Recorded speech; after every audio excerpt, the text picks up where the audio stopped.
6, versículos 9 al 13, nos dice así: Vosotros pues oraréis así: Padre nuestro, ¿alguien se lo sabe? Padre nuestro que estás en los cielos, santificado sea tu nombre. Venga tu reino, hágase tu voluntad como en el cielo, así también en la tierra. El pan nuestro de cada día, dánoslo hoy, y perdónanos nuestras deudas, como también nosotros perdonamos a nuestros deudores. Y no nos metas en tentación, mas líbranos del mal. ¿Por qué? Porque tuyo es el reino, y el poder, y la gloria, por todos los siglos. Amén.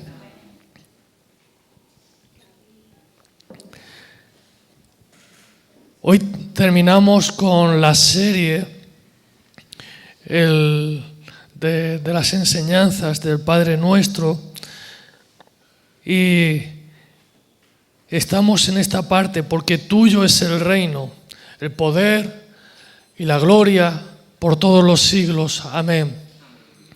En realidad esta es la segunda parte de este mismo versículo. Es una continuación de la semana pasada, es una continuación del principio del versículo.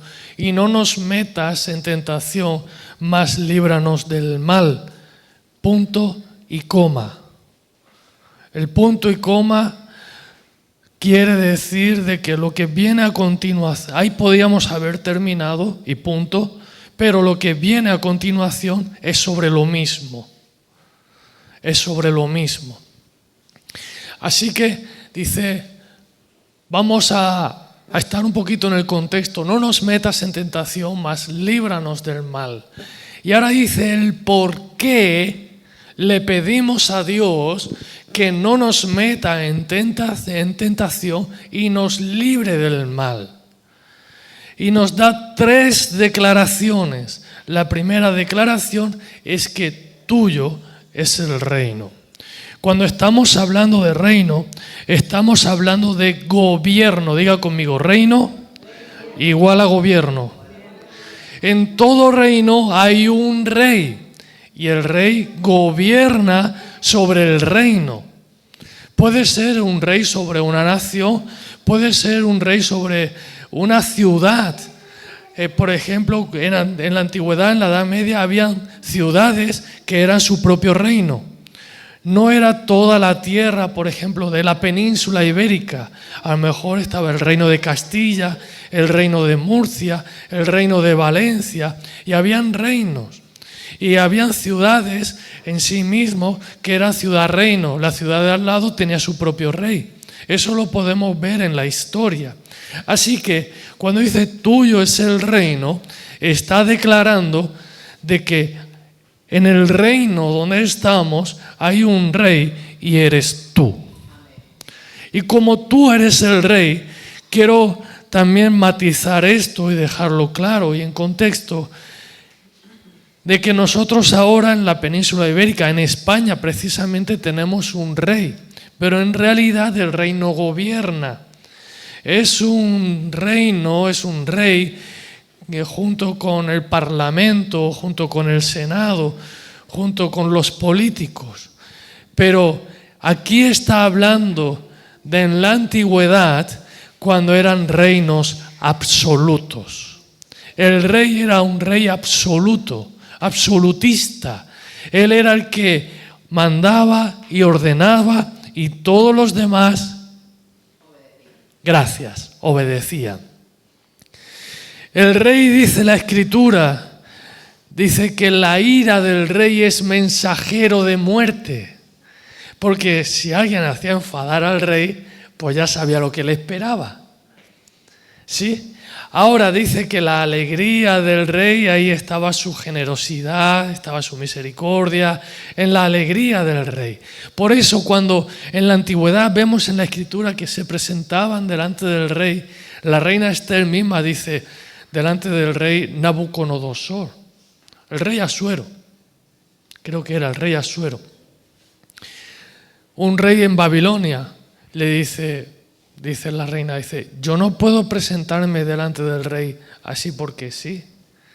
Si él no extiende su bastón sobre mí, entonces yo muero. Está hablando de que el rey tiene un poder absoluto, que no cualquiera se puede presentar delante de él, ni siquiera la misma reina, a no ser que haya gracia delante de sus ojos. Está hablando de que el rey tiene gobierno y autoridad para gobernar en todas las áreas, políticas, económicas, sociales. Él es el rey y él es el que pone las leyes, las quita y las cambia. Él es el rey. Y entonces, por cuanto él es el rey, él tiene autoridad y tiene súbditos. Si él es el rey, hemos dicho que tiene súbditos. Si el rey es el que gobierna, los súbditos, ¿qué hacen? Obedecer las órdenes del rey. ¿Sí? Así que la primera razón que da para el por qué le pedamos a Dios que nos libre de entrar en tentación y entrar en el mal es porque tuyo es el reino. Tú tienes el reino. Tú eres el rey. Marcos 1:27 nos dice que aún los demonios le obedecen. Aún los demonios le obedecen. Marcos capítulo 4, versículo 35. Los discípulos en la barca gritan y dicen, ¿quién es este que aun el viento y el mar le obedece? Así que vemos cómo a Jesús le obedecen todos. ¿Y tú y yo le obedecemos? ¿En todo? Bueno, vamos a dejarlo ahí. Él es el rey, el viento, el mar, los demonios, todos le obedecen.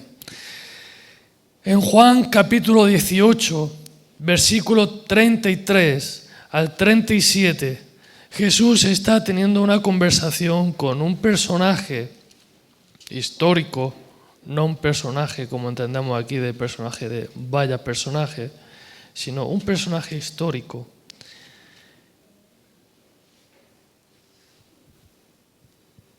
Que se llama Pilato.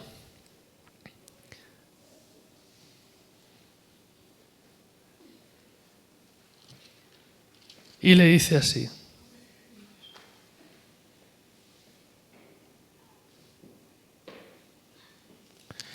Entonces Pilato volvió a entrar en el pretorio, y llamó a Jesús y le dijo, ¿eres tú el rey de los judíos? Jesús le contestó, ¿dices esto por ti mismo o te lo han dicho otros de mí? Pilato le respondió, ¿soy yo acaso judío? Tu nación y los principales sacerdotes te han entregado a mí. ¿Qué has hecho? Respondió Jesús, mi reino no es de este mundo. Si mi reino fuera de este mundo, mis servidores pelearían para que yo no fuera entregado a los judíos, pero mi reino no es de aquí. Le dijo entonces Pilato, ¿luego tú eres rey? Respondió Jesús, tú dices que yo soy rey, y para esto he nacido, y para esto he venido al mundo, para dar testimonio a la verdad. Todo aquel que es de la verdad, oye mi voz. Saltamos al capítulo 19, versículo 12 al 22. Y dice así, desde entonces procuraba Pilato soltarle, pero los judíos daban voces diciendo, si a este sueltas, no eres amigo de César. Todo aquel que se hace rey, a César se opone. Entonces Pilato, oyendo esto, llevó fuera a Jesús y se sentó en el tribunal del lugar llamado el Enlosado, y en hebreo Gábata. Era la preparación de la Pascua y como la hora sexta. Entonces dijo a los judíos, Pilato dijo, «He aquí vuestro rey». Pero ellos gritaron, «¡Fuera! ¡Crucifícale!». Pilato les dijo, «¿A vuestro rey he de crucificar?». Respondieron los principales sacerdotes, «No tenemos más rey que César». Así que entonces lo entregó a ellos para que fuese crucificado. Tomaron pues a Jesús y le llevaron.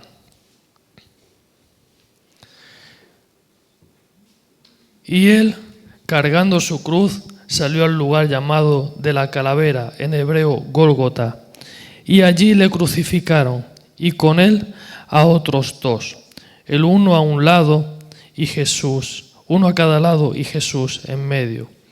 Escribió también Pilato un título que puso sobre la cruz, el cual decía, Jesús Nazareno, Rey de los judíos. Y muchos de los judíos leyeron este título, porque el lugar donde Jesús fue crucificado estaba cerca de la ciudad, y el título estaba escrito en hebreo, en griego y en latín. Dijeron a Pilato los principales sacerdotes de los judíos, no escribas Rey de los judíos, sino que él dijo, soy Rey de los judíos. Pilato respondió, lo que he escrito, he escrito. Así que no solamente vemos a Jesús afirmando ser rey delante de Poncio Pilato, sino que Pilato reconoció la autoridad y el reino de Jesús. ¿Por qué le pedimos al Señor, no nos metas en tentación, mas líbranos del mal? Diga conmigo, porque Él es Rey. ¿Reconoces el señorío y la autoridad de gobierno del Señor sobre tu vida? Si lo reconoces, entonces tú puedes pedirle, líbrame del mal, no nos dejes caer en la tentación, porque tú tienes autoridad y todos te obedecen. Y al reconocer nuestro señorío, su señorío sobre nuestra vida, también nosotros nos sometemos a Dios. Leímos la vez pasada el versículo que decía, someteos pues a Dios, resistid al diablo y él huirá de vosotros. Cuando nosotros reconocemos su señorío, reconocemos que sus mandamientos son para nosotros, no son para atacar a los demás, son para que nosotros los obedezcamos. ¿Sí? Continuamos. Mateo 6:13. Porque tuyo es el poder.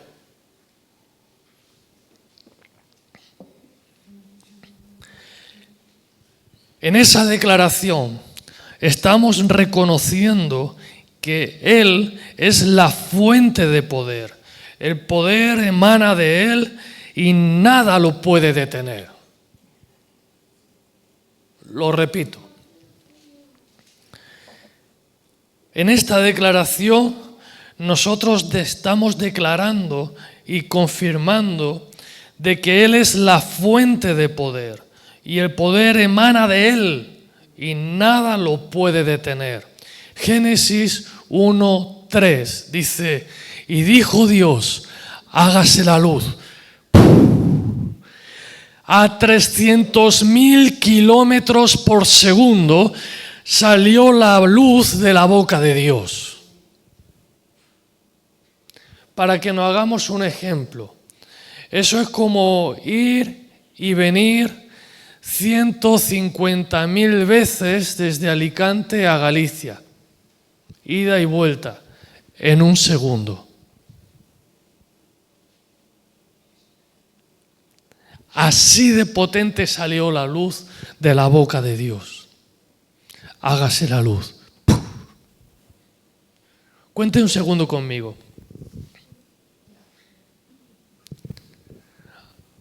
ese rayo de luz acaba de viajar 150.000 veces y de vuelta a Galicia desde aquí. Tremendo, ¿eh? Dice, tuyo es el poder. Jeremías 32:17 declara que tú has hecho los cielos y la tierra con tu poder y todo lo que en ellos hay. Oh Señor Jehová, he aquí tú hiciste el cielo y la tierra con tu gran poder, con tu brazo extendido. Y una declaración tremenda: ni hay nada que sea difícil para ti. ¿Por qué le pedimos a Dios que nos libre, que no entremos en la tentación y que nos libre del mal? Por su gran poder. Él tiene un gran poder y no hay nada que sea difícil para Él. No hay nada que sea difícil.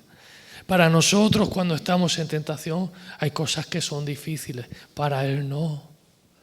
Y con su gran poder hizo el cielo, la tierra y todo lo que hay. Con su brazo extendido está diciendo. Y en otro lugar dice, el brazo de Jehová no se ha cortado. Sigue extendido, sigue siendo poderoso, sigue siendo fuerte. Y en esta declaración estamos diciendo que a día de hoy tuyo es el poder. Pero no es que Él tenga poder, es que Él es todopoderoso. Nosotros tenemos fuerzas, las fuerzas que Dios nos ha dado. Pero Él no tiene fuerzas, Él es todopoderoso. El poder fluye de Él. Dice Jesús que en una ocasión Él estaba andando y una multitud le apretaba, pero una mujer con flujo de sangre desde hacía 12 años se acercó por detrás, se abrió hueco entre la multitud y decía en su corazón, si solamente tocar el borde de su manto seré sana. Y dice que se acercó por detrás sin hablar nada, en silencio, en su corazón ella hablaba y tocó el borde del manto de Jesús y fue sanada desde aquella misma hora. Jesús se volvió y dice, ¿quién me ha tocado? Los discípulos, sorprendidos, decían, ¿cómo que quién me ha tocado, maestro? ¿Cómo dices eso? La multitud te aprieta y tú dices quién me ha tocado. Y Jesús dijo, yo sé que alguien me ha tocado porque poder ha salido de mí. Poder salió de Jesús. Jesús no tiene poder, Él es el poder de Dios. Dios no tiene poder, Él es todopoderoso. El poder está en Él intrínseco, dentro de Él, fluye de Él. Él es el que da el poder, es el que tiene el poder para dar y repartir. No es que Él lo ha recibido, nadie le ha dado a Dios para que Él nos dé, sino que de Él tomamos todos. Gracia sobre gracia. Y Él es el que da vida a todos. Él es el Padre de los espíritus. Es Él. Lo vuelvo a decir, es Él. Grite por mí que yo no puedo, ayúdeme. Es Él. Gracias, gracias, gracias Alejandro.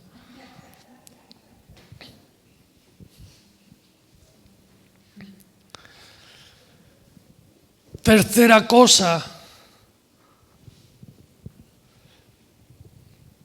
Si podemos seguir con Lucas capítulo 1 versículo 37 dice, porque nada hay imposible para Dios. Mateo 19, 26 dice, para Dios todo es posible. La tercera declaración por la que nos acercamos a Dios para pedirle que no nos meta en tentación y nos libre del mal es porque tuya es la gloria.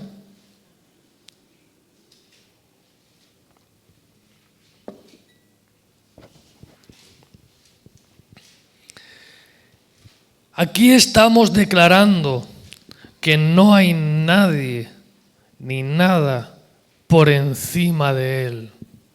Por encima de Dios no hay nada ni nadie.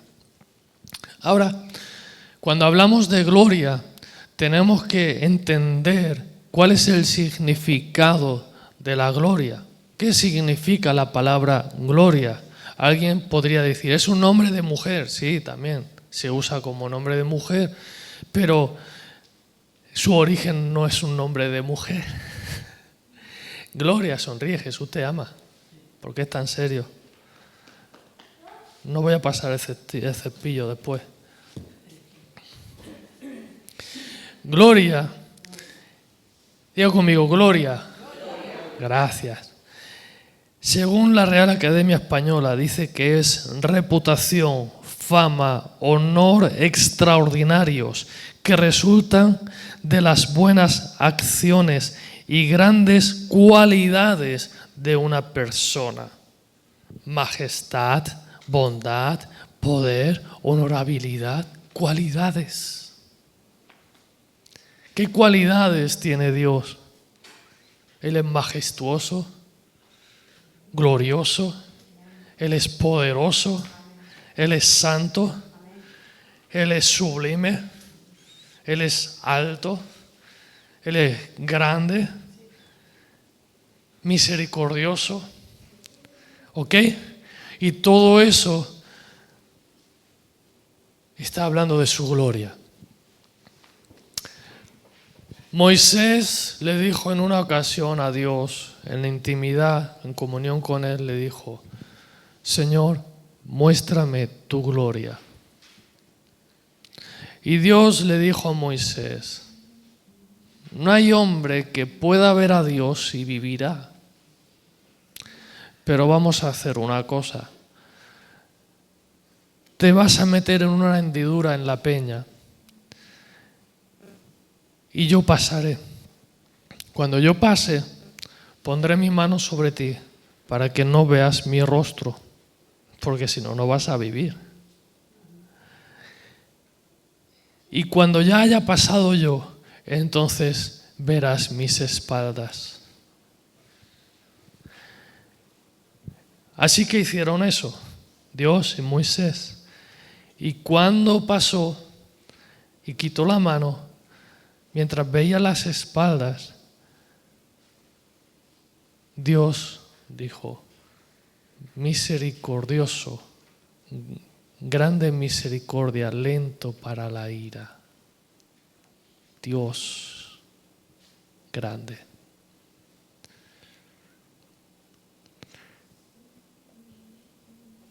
Moisés no vio a Dios, lo que escuchó fueron las grandes y extraordinarias cualidades de Dios.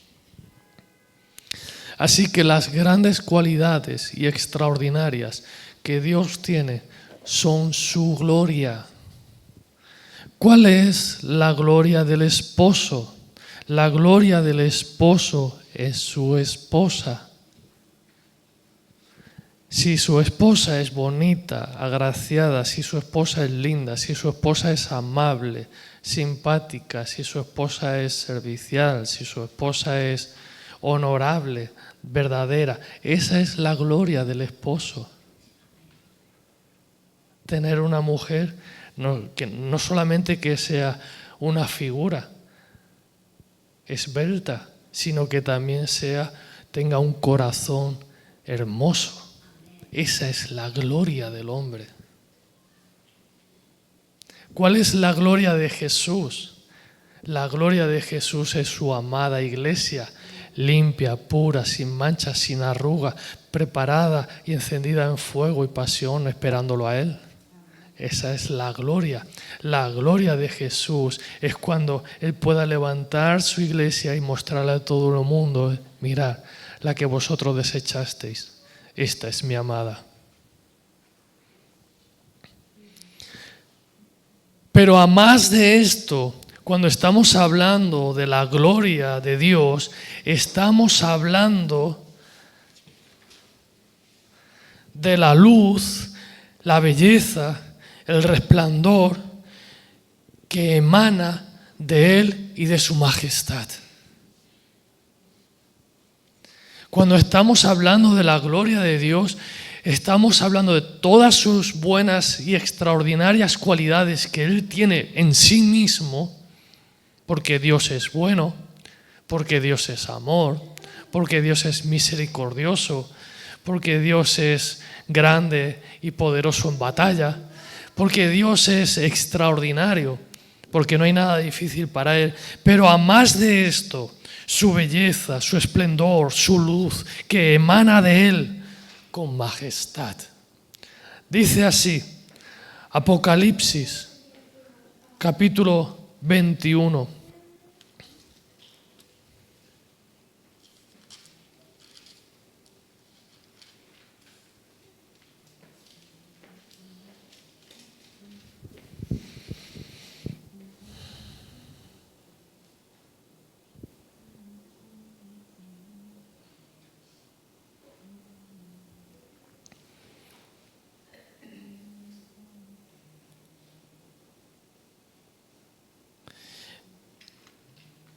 Versículo 10.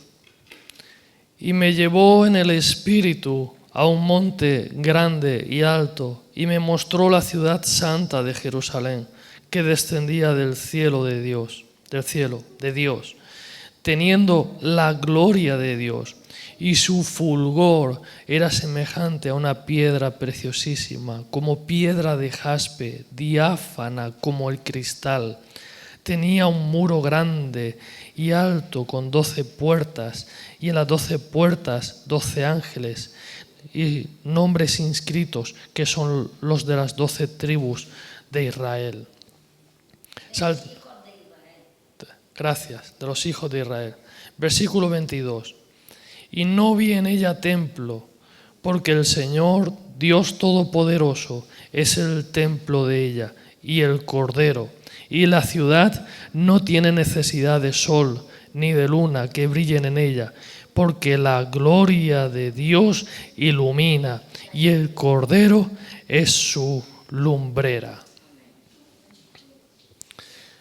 Capítulo 5, versículo 1 al 6. Y vi en la mano derecha del que estaba sentado en el trono un libro escrito por dentro y por fuera, sellado con 7 sellos. Y vi a un ángel fuerte que pregonaba a gran voz: ¿quién es digno de abrir el libro y desatar sus sellos? Y ninguno, ni en el cielo, ni en la tierra, ni debajo de la tierra, podía abrir el libro, ni aun mirarlo. Y lloraba yo mucho, porque no se había hallado a ninguno digno de abrir el libro, ni de leerlo, ni de aún mirarlo. Y uno de los ancianos me dijo: no llores, he aquí que el león de la tribu de Judá, la raíz de David, ha vencido para abrir el libro y desatar sus sellos. Y miré, y aquí en medio del trono y de los 4 seres vivientes, y en medio de los ancianos, estaba en pie un cordero como inmolado, que tenía 7 cuernos y 7 ojos, los cuales son los 7 espíritus de Dios enviados por toda la tierra. Apocalipsis capítulo 1, versículo 9 en adelante.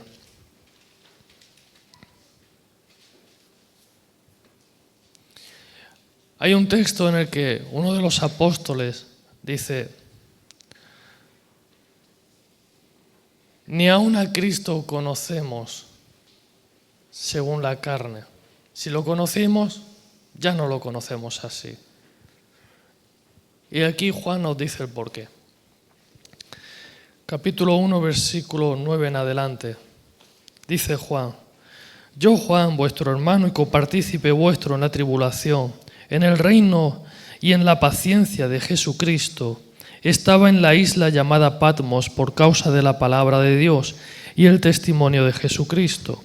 Yo estaba en el Espíritu en el día del Señor, domingo, y oí detrás de mí una gran voz como de trompeta que decía: yo soy el Alfa y la Omega, el primero y el último. Escribe en un libro lo que ves y envíalo a las 7 iglesias que están en Asia, a Sardis, a Éfeso, Esmirna, Pérgamo, Teatira, Sardis, Filadelfia y la Odisea.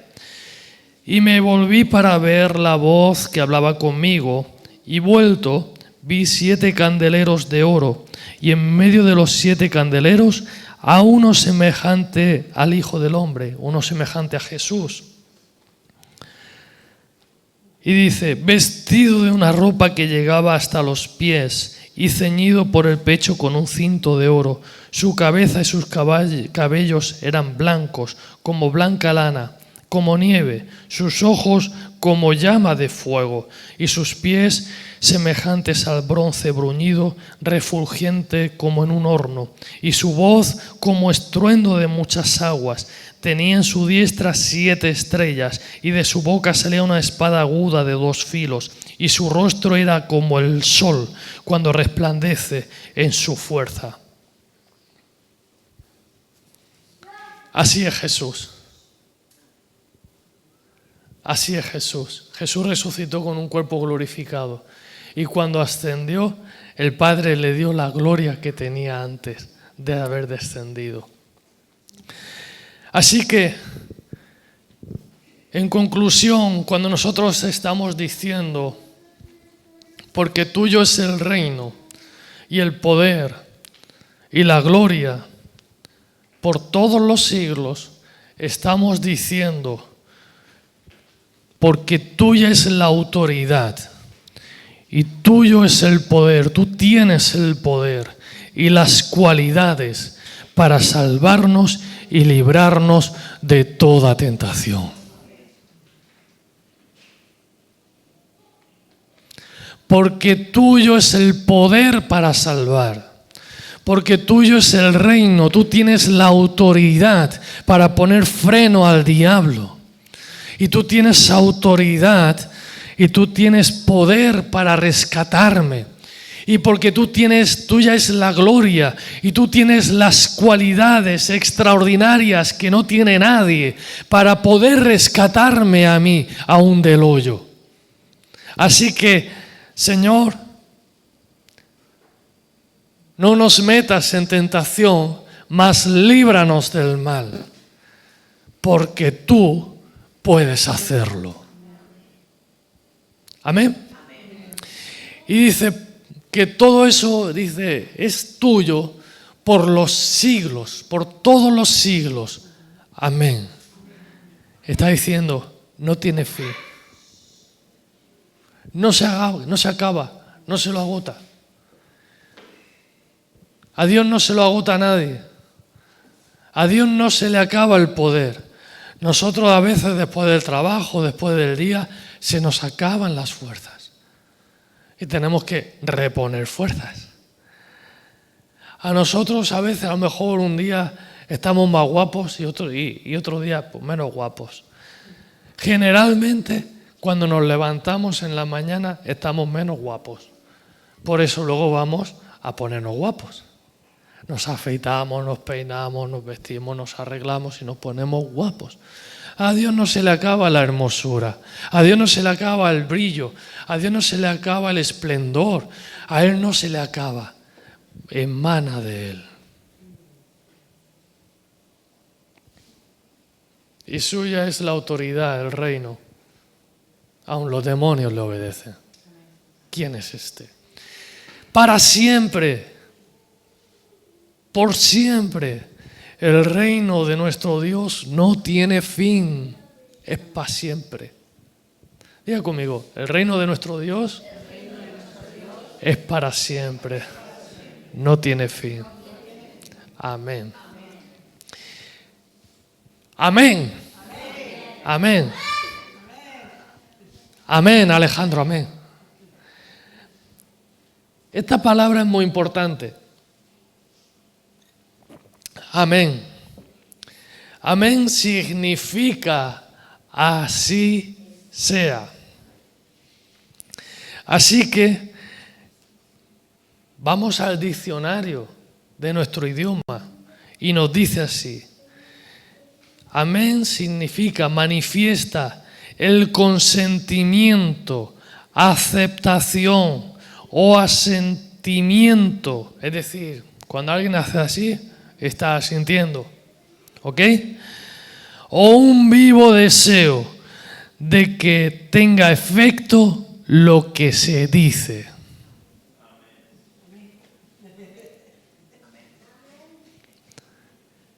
Lo repito. Amén significa así sea y manifiesta el consentimiento. Cuando alguien dice amén, está consintiendo. Cuando alguien dice amén, está aceptando. Cuando alguien dice amén, está asintiendo. O está manifestando un vivo deseo de que tenga efecto lo que se dice. Amén. Por eso es importante escuchar cuando alguien está predicando o alguien está orando. Porque si tú dices amén a algo que no está conforme a la Escritura, estamos poniéndonos de acuerdo en una oración que no es conforme a la voluntad de Dios. Es importante, por lo tanto, que escuchemos qué es lo que está diciendo nuestro hermano o nuestra hermana cuando está orando, o cuando el predicador, quien sea que esté en este lugar o en cualquier lugar predicando la palabra, y alguien dice, y Satanás se ahorcó, ¿amén? No. Ok, muy bien. Han estado atentos.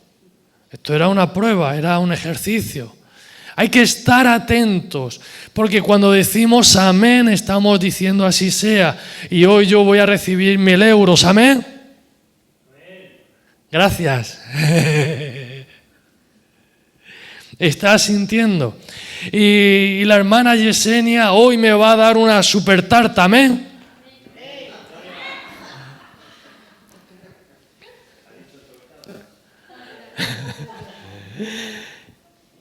Tenemos que estar pendientes, tenemos que estar atentos. Esto a lo mejor es tirarme piedras, pero hay predicadores o habemos predicadores que a veces estamos diciendo algo que es contrario a la palabra. No nos podemos poner de acuerdo con eso. Tenemos que saber lo que creemos. Tenemos que entender lo que estamos orando. Por eso muchas veces alguien está orando, no lo escuchamos y termina en el nombre de Jesús, amén, y todos decimos amén. Pero ¿la has entendido? ¿Estás de acuerdo con eso? Si no estás de acuerdo, no digas amén. No tenemos que quedar bien con nuestro hermano. Hay otro más importante con el que tenemos que quedar bien. Y se llama Jesucristo.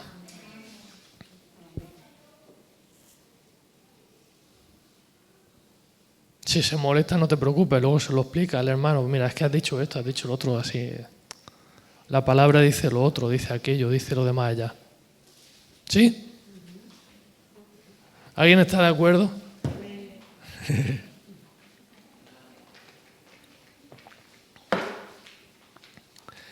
Así que, hermano, hermana, si cuando usted ora no oigo tu oración o no la he entendido, no se enfade conmigo si no digo amén. ¿Ok? Si usted quiere que yo diga amén a tu oración, hazla en voz alta y que yo lo pueda entender. Para que yo me ponga de acuerdo contigo. La palabra dice, si 2 o 3 se ponen de acuerdo en algo en la tierra, yo lo haré. Yo lo haré, dice Jesús, yo lo haré. Si 2 o 3 se ponen de acuerdo en la tierra, yo lo haré. Pero, y el amén es estoy de acuerdo, así sea. Pero para eso tengo que entender tu oración. ¿Sí? ¿Cuántas veces hemos orado el Padre Nuestro y no lo hemos entendido? Y hemos dicho amén sin entenderlo. Gracias a Dios que Dios conoce no solamente nuestras palabras, sino también la intención de nuestro corazón. Amén. Gracias a Dios. Así que, hermano, hermana, pues espero que hayamos aprendido hoy algunas cosas.